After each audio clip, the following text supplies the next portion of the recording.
Hello everyone and welcome back to my channel. My name is Catherine Faye, and if you are new here, we talk about all things homesteading, homemaking, and just kind of my journey and your journey to a slower, more simple, more natural, and just kind of more mindful life. It's Memorial Day weekend and it is absolutely gorgeous out. It is so hot for here, at least where I'm from. It's like 80 something, which is very hot for me. I am a colder weather person, but today I got some very beautiful flowers from a local nursery I love to go to with my mother. It's so fun to pick out flowers to put together for a little display on the doorstep. And I'm gonna pop these up with you while I talk about a topic that I've just kind of felt called to speak on just a little bit recently. And that topic is the topic of family. And that's kind of a umbrella word for many topics. There are many topics that involve family. I've just felt lately, as a younger person, I feel like the culture kind of around family feels not what I think it should be. It feels off to me, and I've been thinking about that, and I think this is a message for younger people specifically that I'd like them to think about, some different messages involving family. My first thought, because like I said, there's a few underlying topics to the overarching topic, but my first thought about it is that in the culture nowadays, right now, it seems as if there's a big peer pressure or a big push to almost become free from your family as soon as you can. The way things are kind of laid out right now is once you finish high school, it's mostly expected to go to college, and so you'll immediately be moving out into a dorm, and then probably shortly after finding an apartment with friends or a partner. Or even if you don't go to school, it's kind of like get a job and earn money as quickly as you can so that you can get an apartment. There's just kind of a big push to almost escape the family unit that you come from. And I do get it to an extent. There is a certain freedom that seems to happen when you kind of develop your own space. However, I think the push is just so unnecessary. And when I talk about topics like this, I definitely don't want to seem like I'm painting everybody in every situation with the same brush. Of course, every situation's different, and things that I say that could be taken as advice wouldn't necessarily work in every situation. Of course, there's bad family situations, but keep that in mind and just take what you can from the conversation. There's a big push, almost as if you're somehow immature or kind of weird if you still live with your parents by the time you're kind of in your mid-20s, sometimes even earlier. And I think that's so sad, really, because who is going to be with you like your family? There's so much opportunity to grow as a person while still remaining with your original family unit until you are really ready to move forward in a way that actually gets you closer to what you're trying to do. With the pressure of just getting out and escaping, I think it can lead us to a cycle of debt, a cycle of not getting to where we want to be, not actually accomplishing what we want to accomplish. We don't need to run away. We don't need to develop all by ourselves. We're supposed to, as humans, be surrounded by other humans. We've never been solo creatures. We've always been together with community, with tribes of people, and that starts at the family. I know for me personally, I have made the decision to move back in with my mother as of, in just a couple weeks, I'll be back in officially. And I feel no shame within that. I think it's the best decision I could make. In my personal situation, what it was is that my partner already had a place when we got together, so I did decide to go there with him.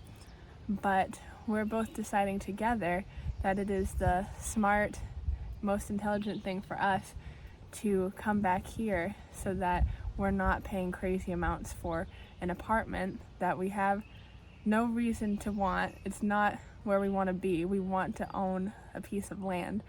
So when we have the opportunity to be here, why not?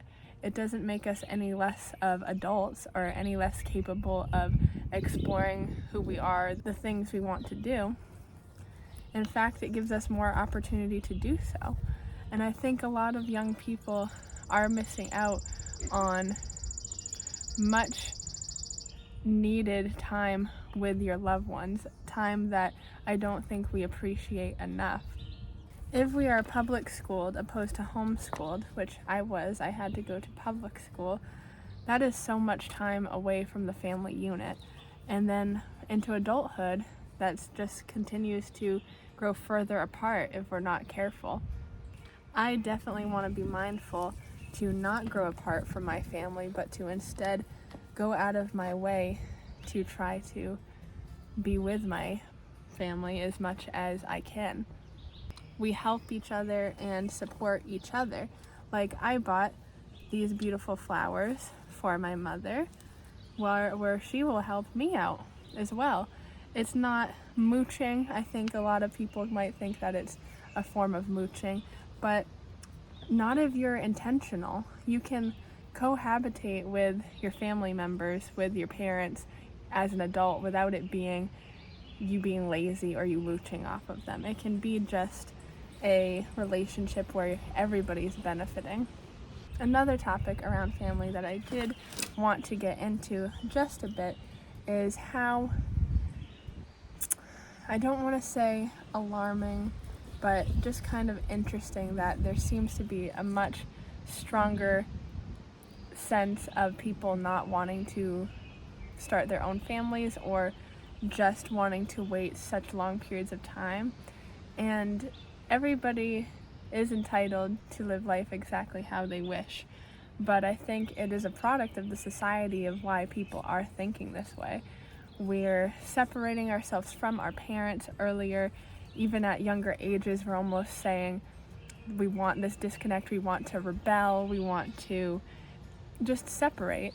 And then once we do that, we're not interested in starting a family ourselves. So many of us, a lot of younger people aren't focused on that. They're being told that it will take away from other things, where I feel that is completely untrue. Of course, having a family, having kids is a huge commitment, and that will take up so much of your time, but I think it's being framed incorrectly. It's not a burden, it is an addition that is the most selfless, beautiful thing I think you can do. And it doesn't take away from what you should be doing, it's helping to form that. With so many people now who feel so lost, so many people who are having feelings of depression and worthlessness and having no direction, I think we would see that going down if people went back to the mindset of family. And like I said, that doesn't have to look the same for everyone. I'm not telling people what everybody should do, of course not, but I think people are just pulling away from something that can bring so much meaning and joy, purpose, and love. And I don't think people are realizing that they're purposely moving themselves away from pure love and pure connection. When thinking about your life and thinking about your goals and hopes and dreams. Really think about what's important to you at your core. Is it the next thing that just became popular, this next item or this next trip or all of these materialistic type of things? Or is it deeper than that? Really dig. And is what you're doing really working towards that deep desire, that deep thing that you're striving for out of life? Or is it just kind of distracting you?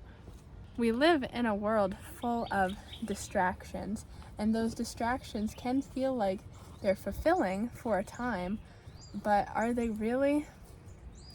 That's for you to decide for yourself with these different things. And I think young people too really aren't thinking. Maybe not everybody is being super rebellious. I don't need to frame it that way, but we're forgetting to make time with all loved ones, family, friends. We're forgetting that time is so precious, and I think we push things off and don't realize how quick it really can go by. It's a sad part of society a little bit too that it seems like the majority of our elderly are being sent away from their families, even when they're not that close to the end. And like I said, of course, there's many situations, and I'm not trying to shame anybody for certain decisions they've had to make, but there used to be a time where the norm was you would pass with family surrounding you in your home. And now it doesn't seem like that's the norm. The norm is being at an old people home, not your home, and being surrounded by basically strangers, if anybody. And that's really sad to me. I do want to be a little personal and share kind of my stories with family just a little for perspective. I grew up in my home, the same one home, with 3 generations of women. There was myself, my mother, and my grandmother. My grandfather passed when I was about 4. And this was always how my home was. There was no going to visit grandma once a month. Grandma just lived in the home with me, and that was really special. She took care of me every day for my whole life while mom would work during the day. And then a few years ago, she was starting to slow down, and I decided what I wanted to do is take care of her. And so I did. My full-time job, you could say, even though it wasn't so much a job, but my full-time job was taking care of her. And as she slowed down more and more every year, I'd have to do more and more for her, but I wouldn't replace that with anything. And I took care of my grandmother until she passed in her home that she had been in with us for my whole life, surrounded by loved ones, and I believe guided to the other side by loved ones that were already there. And to me, that's beautiful. I wouldn't trade that for anything in the whole world. The fact that she took care of me, changed my diapers, raised me up, and I was able to take care of her, make her comfortable, make her food, spend my time with her till her final time here on earth. There's nothing like it. And I think a lot of people don't have that perspective. Nowadays, grandparents aren't just right down the road. They're very far away. Maybe you talk to them once in a while, and then parents aren't nearby either. You give them maybe a phone call, maybe every week, maybe every day, but not that much time. And I think that we'll regret not having as much time as we could, and not saying we need to all live right close by to our loved ones, but just really taking the time to make effort towards those relationships, I don't think will ever be something you regret. And I know when I'm at the end of the road, I want to know that what I left behind was a beautiful family, and that's what I will care about. I won't care about, how many times I did this cool thing or how many cool items I was able to get or anything like that. I'll just want to know I left behind a beautiful legacy. So I guess the things to take away that I would hope for younger people my age, younger, or anybody really to take away is time is short. Really try to focus on what really matters to you. Really take time to think hard, figure that out, and don't feel like being around family or feel like sticking close to roots is somehow a hindrance or being held back. It's not. You can grow and learn and develop and live your life close by, tied down with roots. It can help you. The people who love you will only help you grow. If you surround yourself with love and compassion, it can only help you grow. If you surround yourself with distraction and negativity, I can only see it hindering you. Yes, this is a time to have fun. Yes, this is a time to discover yourself, but don't fall too far into that. You don't want to do things just because you're trying to check off stuff on a bucket list that doesn't really matter to you. Like, there's no reason for me to jump out of a plane because that sounds awful. I don't need to just check things off a bucket list just because people tell me I should, or it's just something I should do before. Like, no, thank you. I'm all set with jumping out of a plane. That's just one example, but things like that. Don't feel like being slow and appreciating the little things around you, appreciating the things you might have always had growing up. You don't need things to be different to appreciate them and learn. You can learn in the same spots. You can see something in a different light that you have seen since you were little. It's not about the constant change around us, it's about the constant change within us. Focus on your loved ones.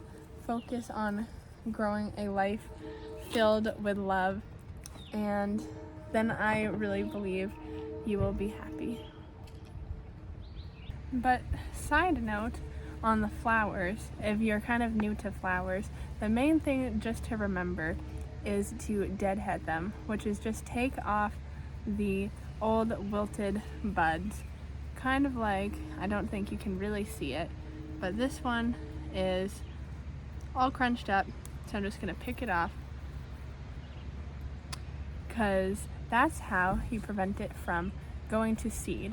It has a life cycle, and when it doesn't think that it's planted its seed for it to come back up again, it will continue to make flowers because that is what creates the seeds. But when it thinks it was successful in planting its seeds, then it no longer feels the need to make flowers. So if you want flowers to be beautiful for your whole summer season, make sure you go out, I would every day, and pick off the dead heads. That'll keep them looking beautiful and will give you your money's worth, because flowers, if you don't start them yourself, are quite expensive. I love supporting local greenhouses and nurseries, but quite expensive today. But I think I will leave this video there. I will show at the very end the beautiful flowers and just kind of show you the beauty of the garden. But that's gonna be it for me talking with you. I hope you have a great Memorial weekend, a great rest of your day, and I will see you next time. Okay, bye-bye.